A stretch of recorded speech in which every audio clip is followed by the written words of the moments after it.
Então, galera, tudo bem com vocês? Mais uma vez nós estamos aqui, eu, professor Edson, para a gente trilhar esse caminho da geografia, e levar para vocês um pouco mais de conhecimento. Espero que vocês estejam bem, porque hoje nós vamos tratar de um assunto muito gostoso de trabalhar, a multiplicidade cultural, numa escala mundial. Nós vamos conhecer um pouco sobre as diferenças de culturas. Já falamos um pouco sobre globalização, e a cultura está envolvida nisso. Então eu peço a vocês que acompanhem os slides, eles são muito bons da gente observar, da gente degustar. São muitas imagens para que a gente possa compreender um pouco desse processo. Tá bom? Vamos lá? Diversidade cultural. Como vocês podem observar nessa primeira imagem, são muitas mulheres, todas elas do mesmo gênero, feminino, fêmea, Porém, algo diferencia nelas. O jeito do olho, a cor do cabelo, a textura do cabelo, a cor da pele, a cor do cabelo, a altura. Então, tudo isso vai definir cada ser, individualizá-lo, caracterizá-lo de forma única. No próximo slide vai definir bem o que é cultura. O que é cultura? Cultura, como nós já ouvimos os professores falarem bastante, estamos chegando aí próximo do folclore, que traz um pouco disso, da nossa realidade, e um pouco dessa introdução do que é cultura. Cultura nada mais é do que o conjunto, vários costumes e tradições que são adquiridos pelo homem ao longo do tempo, em contato com o meio em que ele vive e que são transmitidas de geração em geração. Assim, todos nós somos o fruto de suas heranças, biológica e social. O que é etnia? Para que a gente possa entender cultura, vamos entender dentro da cultura etnia. Etnia é um grupo de indivíduos que apresentam um conjunto de características sociais, como a língua, os costumes e a religião. Então, a etnia, nós falamos assim, a etnia, aquela etnia, ou seja, aquele povo, aquele determinado povo ali, aquela etnia, eles têm uma língua própria, eles têm um costume próprio, eles têm uma religião própria. Dentro dos índios, por exemplo, todos os índios, eles são índios. Eles são definidos como índios. Mas cada índio tem a sua etnia. Porque cada índio, cada grupo de indígena, ele tem a sua própria língua, ou seja, seu modo de falar, ele tem os seus costumes e ele tem as suas crenças, a sua religião. A cultura ela é formada por um conjunto de elementos, materiais e não materiais. Materiais são o quê? São as formas de produção, tudo que eles produzem, objetos, a gastronomia, a sua comida, as técnicas de construção, as casas, vocês podem observar que isso varia muito de países, varia muito de região, até de estado, de cidades. O vestuário, são as roupas, entre outros, materiais de bens materiais que a cultura pode elementar. E os não materiais são a língua, porque é algo que não é concreto, é abstrato. A religião, também, que é a fé. A arte que são o quê? São as expressões. Professor, me dê um exemplo de arte que não é material, porque uma pintura é material, é uma espécie de arte, mas ela é material, certo? Ela é concreta. Mas uma arte que não é material, a dança, por exemplo, a dança. E existem danças até dentro da própria religião, como por exemplo, do candomblé. As crenças, E são infinitos os elementos culturais que definem a nossa cultura. O que diferencia cada cultura são os fatores de identidade cultural. Não é? Cada fator de identidade cultural é que vai diferenciar a cultura. Então, o jeito de cada um, o jeito de se comportar, a forma de falar, o que come, o que veste, onde mora, como é a sua casa, como é a casa dessa pessoa, né? A estrutura da casa. Resultam nas relações permanentes, como o meio natural e como os outros homens. Raça, língua, religião, costumes são fatores de identidade de uma população que combinados resultam na cultura própria do povo. Qualquer sociedade possui marcas próprias que as identificam e simultaneamente ajudam a distingui-las das outras, das restantes. Fatores de identidade cultural têm características dos homens e das mulheres que permitem, por semelhanças, integrá-los no mesmo grupo e simultaneamente distinguir cada grupo de todos os grupos.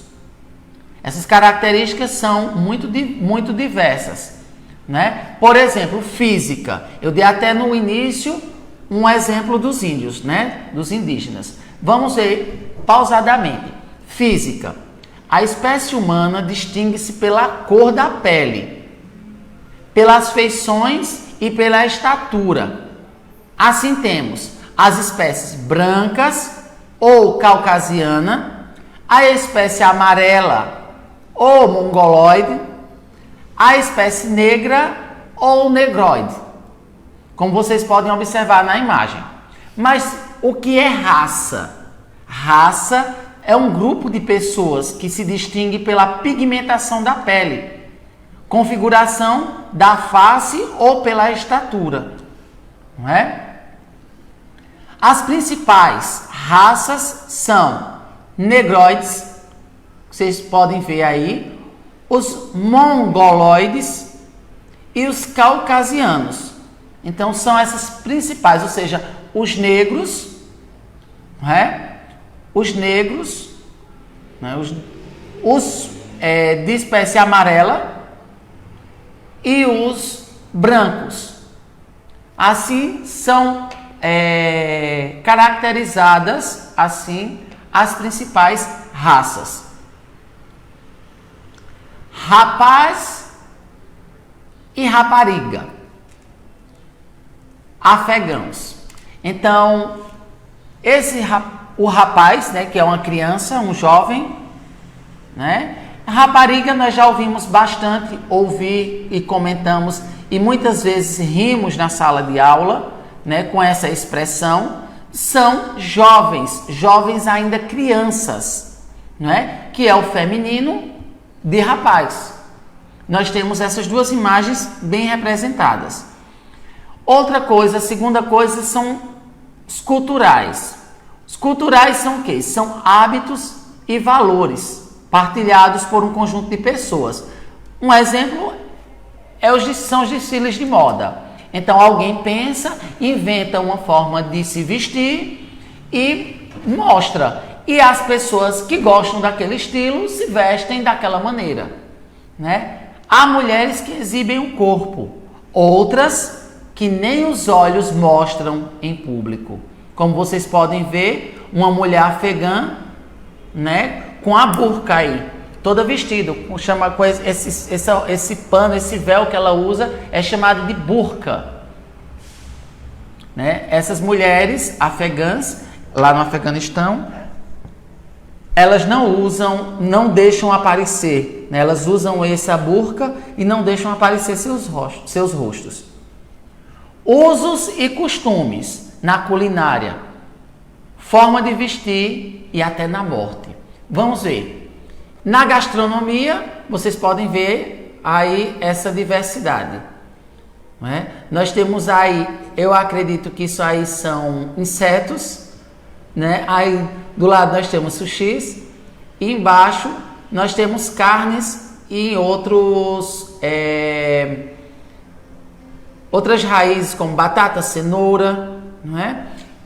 Então, na gastronomia nós nos diferenciamos também na forma de comer. Nós muitas vezes usamos talheres, outros usam hashi, outros usam a própria mão. Alguns comem num prato de vidro, outros não. Então, a forma de comer também nos caracteriza ou caracteriza a cultura. A habitação, eis aí o que eu falei, né? A forma das casas. Em cada região, cada povo, cada cultura tem a sua forma de construir suas casas. Algumas com palhas, né? Outros de taipa, de madeira, outros de alvenaria, de tijolo, cimento. Professor, só uma pausa, vamos abrir um parênteses. Essas pessoas que moram nessas casas de alvenaria aí embaixo, elas são mais felizes que essas pessoas que moram na casa de palha? Não, não é isso que o professor está falando. Nós estamos caracterizando aqui culturas. Nós não estamos caracterizando sentimentos ou estilo de vida de cada um. Certamente, as pessoas que moram em casa de palha também são felizes. Isso não é motivo delas não serem felizes. Talvez até se elas saíssem de uma casa de palha e viessem para uma casa de alvenaria, elas não fossem felizes. Porque isso não faz parte do costume, da cultura, da forma com que ela foi criada, que ela cresceu, do habitat natural desde o seu início de vida. Ornamentos. Então vocês podem ver duas realidades aí de duas tribos, né? Algumas pessoas dizem, professor, isso deve doer. Para eles isso não dói. Isso faz parte da cultura, faz parte do jeito, da caracterização do seu povo, da sua etnia, né? As tribos Masai no Quênia, né? E outra realidade no Japão, as pinturas, né? Das geishas, né? E toda a sua expressão. Então, para a gente, nós podemos dizer que isso pode incomodar, mas para eles não. Isso faz parte de todo um contexto de realidade deles. As tribos Padawê, dos Maemã. Então, essas mulheres conhecidas, as famosas mulheres girafas, né? Elas colocam essas argolas no pescoço desde criança, elas vão usando essa argola até que o pescoço vai esticando, a vértebra vai esticando, e elas são conhecidas como as famosas mulheres girafas, tanto no pescoço como nas pernas, na panturrilha. Aí tem outro retrato, né? Outra imagem da burca das mulheres afegãs, né? Utilizando a burca, né? Com seus rostos cobertos, né? Não mostram nem os olhos. Essa parte é uma espécie de uma tela onde elas veem, né? E tem até uma chargezinha aí dizendo: não te vejo há anos e estás na mesma, tu também estás igual. Certo dia, num reencontro em Cabu. Então, elas duas mulheres se encontraram. Elas dizem: eu não te vejo há anos. Realmente, elas não se veem, né? Todas vestidas de burca. Mas isso faz parte, já é o costume, a cultura deles, né? No Afeganistão, eles utilizarem essas roupas. Os ornamentos ocidentais, já aqui na nossa região, que são as tatuagens, os piercings, né? Que muita gente aí gosta de adornar o corpo com essa realidade. Agora, o que é patrimônio cultural e artístico? A música, a pintura, a arquitetura, a dança, né? São elementos identificadores de uma cultura. Aí nós temos uma imagem do Taj Mahal, na Índia, e de uma pirâmide no México. A pirâmide de Itzá, no México. Então, isso é determinante nessa realidade, em cada cultura. O terceiro ponto é a linguística, né? É a fala. As pessoas, elas se comunicam usando a linguagem com origens muito diferentes. Germânica, latina, árabe, né? de referir que a linguagem é um dos principais fatores da identidade cultural. Né? Por exemplo, o professor de vocês que está falando agora, ele não sabe falar inglês. Então, há uma necessidade também, não é uma obrigatoriedade, mas sim uma necessidade. Para quê? Para que possamos futuramente nos comunicar com outras pessoas com mais facilidades, compreender com mais facilidade e também conhecer, por que não, a cultura, né, de cada região. Né? Algumas línguas, né, de alguns povos indígenas, é necessário também um resgate, né, e uma valorização, para que ela não se perca durante o tempo. As pessoas os índios mais velhos, né, as pessoas mais velhas da tribo não ensinem para os mais jovens e com isso se perca, com o passar do tempo isso se perca. A língua ela é um princípio unificador dos povos, ela que unifica, que une. Né? Unificar quer dizer unir, juntar. A tendência para a diglosia. Língua vernacular para a vida cotidiana e língua internacional, ou seja, inglês para atividades econômicas ou a comunicação e turismo. As 7 línguas mais faladas no mundo são mandarim, o espanhol, o inglês, o árabe, bengali, hindi e português. Quando eu me refiro a português, são os dois português, né? O português europeu, de Portugal, e o português brasileiro. As línguas mais faladas no mundo, vocês podem observar aí nesse gráfico, né? O inglês é a mais falada, ela se destaca, né?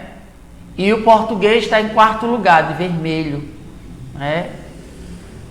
Então, só para vocês observarem nesse gráfico, para vocês terem noção qual é a língua mais falada no mundo. Aí, outro gráfico, né? Esse gráfico não vai dar para a gente destacar, mas esse gráfico ia mostrar exatamente as línguas, quase como aquele outro, mas esse gráfico não, esse mapa, né? Na legenda dele vai mostrar praticamente o mesmo gráfico que nós vimos no slide anterior. Né?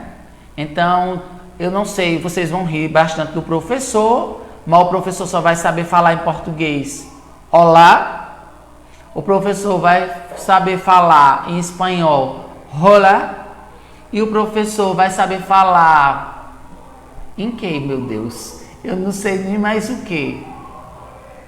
Talvez salud, hello e não mais nada. Então, é isso. Então, o inglês, o russo, né? O espanhol, aí vocês podem observar, o francês, salud, né? O chinês, aí o professor não sabe não, o chinês vai apanhar, o professor apanha de chinelo, né? E que mais? Pronto, é isso. E o português que nós vimos, né? O olá. Então, pela legenda, mas não fiquem rindo não, eu sei que está todo mundo rindo em casa, tá certo? Mas não fiquem rindo do professor não. É apenas um incentivo do professor para o professor precisar aprender também. O professor vai aprender 7 línguas e daqui a 10 anos o professor vai voltar aqui para dar essa nova aula e vai falar para vocês as 7 línguas, tá certo? Para vocês pararem de rir de mim. Vamos lá. Nós temos também, na nossa cultura, esse 4º ponto, que são as religiosidades. Há homens e mulheres que são cristãos. Há homens e mulheres que são muçulmanos, que são hindus, né? Então, são diversas as religiões que existem no mundo inteiro. E hoje, com o desenvolvimento, né, e a comunicação, o desenvolvimento da comunicação, existem também novas filosofias que não são consideradas como religião, mas são filosofias de vida.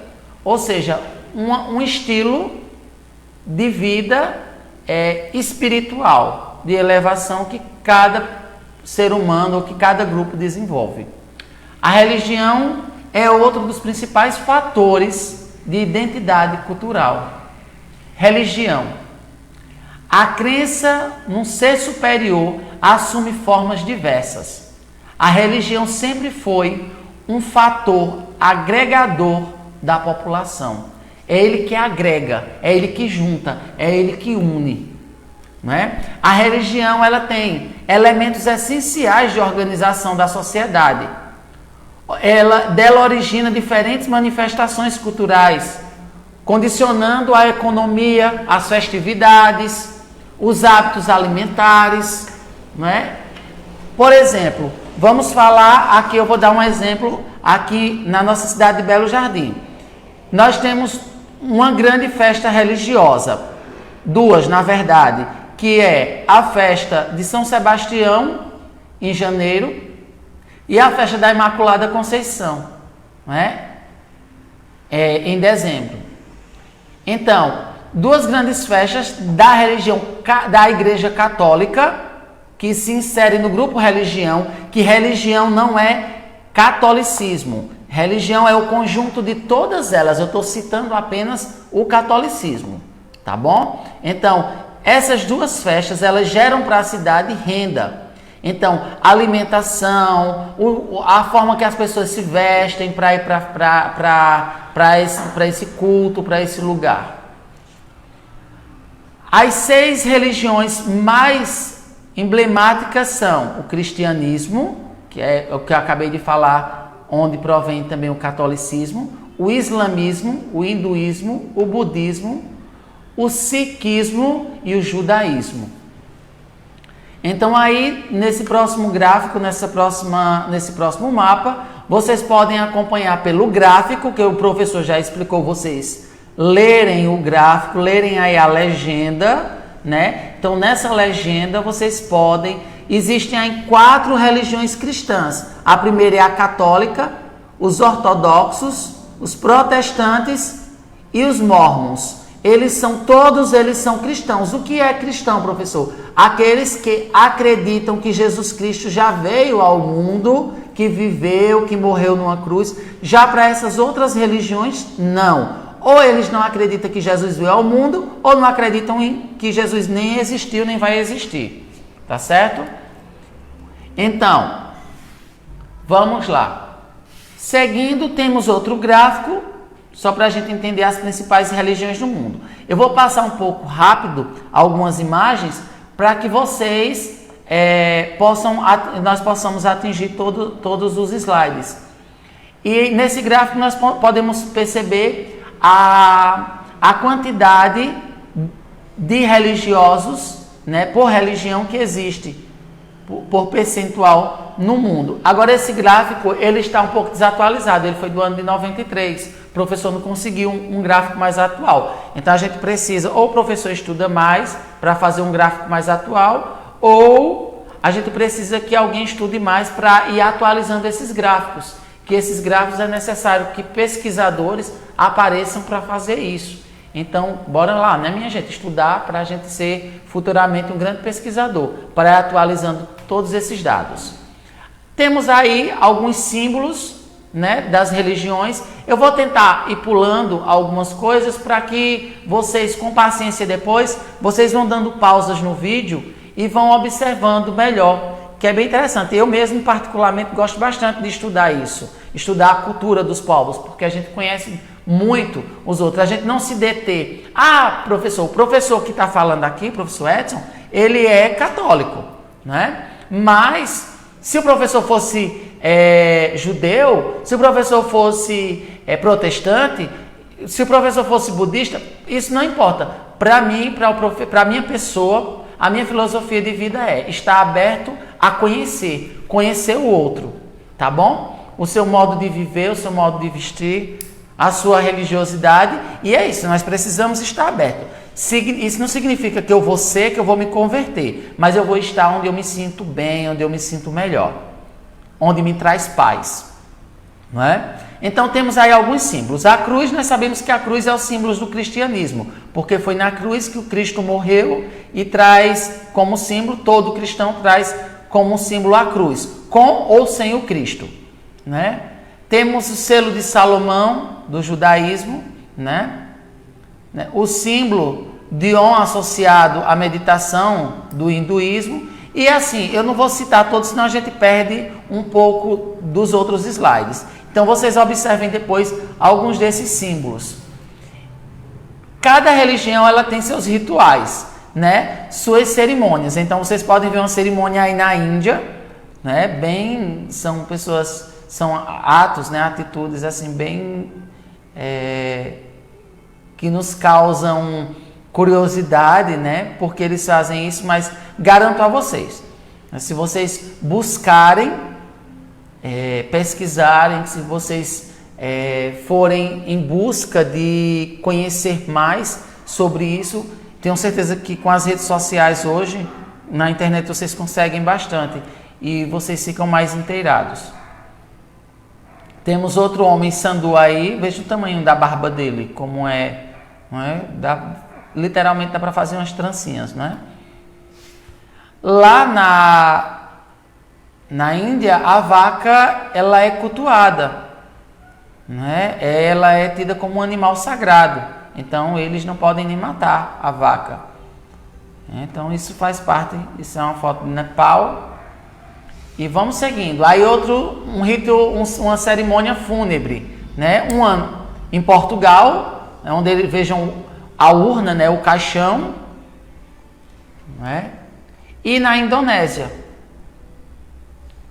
né? Eles aí sacrificando animais, né? No dia da morte de alguém. Vamos lá. Chegou a hora de casar? Vejam aí. Vocês teriam coragem? Isso eu pergunto a vocês, meninas. Vocês teriam coragem de casar? Então, vamos seguir. Fica aí a nossa reflexão, nosso pensamento. Isso aí, uma noiva de Omã, né? Então, lá naquela região do Sudão, eles fazem todas essas tatuagens, esses desenhos, essa simbologia no corpo das mulheres, no dia do seu casamento. O fundamentalismo religioso. Enquanto que em alguns países a diversidade religiosa e as diferentes práticas de culto são bem toleradas e aceites, podendo encontrar-se uma igreja, uma mesquita e um templo budista construídas a escassos metros de distância, neutros, a rigidez é tal que não deixam margem para a existência de mais que um credo religioso, geralmente a religião aceita pelo poder político. Então, nós sabemos aí que há uma divergência muito grande por conta da religiosidade, né? Mas o que é esse fundamentalismo, professor? O fundamentalismo religioso é uma atitude radical, ou seja, as pessoas levam as coisas ao pé da letra, né? Com radicalidade, de quem se empenham em seguir e impor os princípios à prática que estiveram na origem de determinados movimentos religiosos. Nos nossos dias, ganhou renome o fundamentalismo islâmico dos muçulmanos. Então a gente sabe que a maioria deles são judeus, né? Então há essa divergência, né, muito grande lá, e eles chegam até a matar pessoas, né? Matar uns aos outros, porque é como que quem não faz parte da religião, da mesma religião, ou seja, não merece viver. O fundamentalismo islâmico, ele defende uma união entre as religiões e a lei política, isto é, o Alcorão é a lei do Estado, e o Estado deve fazer cumprir essa lei. A expansão do islamismo no mundo pelos seus seguidores, eles começaram se expandindo, né? E a rejeição da cultura ocidental. O emprego de violência, guerra, para obter os seus objetivos. Então, isso são características do fundamentalismo islâmico. Os movimentos, temos alguns, né, movimentos fundamentalistas islâmicos, onde vocês vão ver assim mais de relance. Depois vocês dão uma pausa no vídeo e conseguem observar melhor, né? Aí nós temos algumas imagens, o famoso Bin Laden, né? O famoso Bin Laden que nós conhecemos, já ouvimos bastante falar. E nos últimos anos assistiu-se à expansão do fundamentalismo islâmico por vários países, gerando normalmente conflitos e atitudes mais radicais, dificilmente entendidas pelas sociedades ocidentais. Então, como são muitos slides, eu vou concluindo por aqui com a geografia. Há homens e mulheres que vivem em regiões muito frias, junto aos polos, como os povos esquimós. Vocês podem ver na imagem acima. Outros no Equador, onde o calor é constante, como os povos Maasai. Vocês podem ver a outra imagem aí embaixo. Então, encerrando essa parte de geografia dos nossos slides, nós só, para vocês perceberem, eu gosto muito de trabalhar isso. Nós só conseguimos ver aproximadamente 50 slides. E o professor trouxe para vocês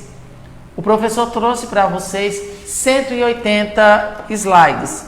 Então, eu vou deixar para vocês, nesse momento, uma atividade.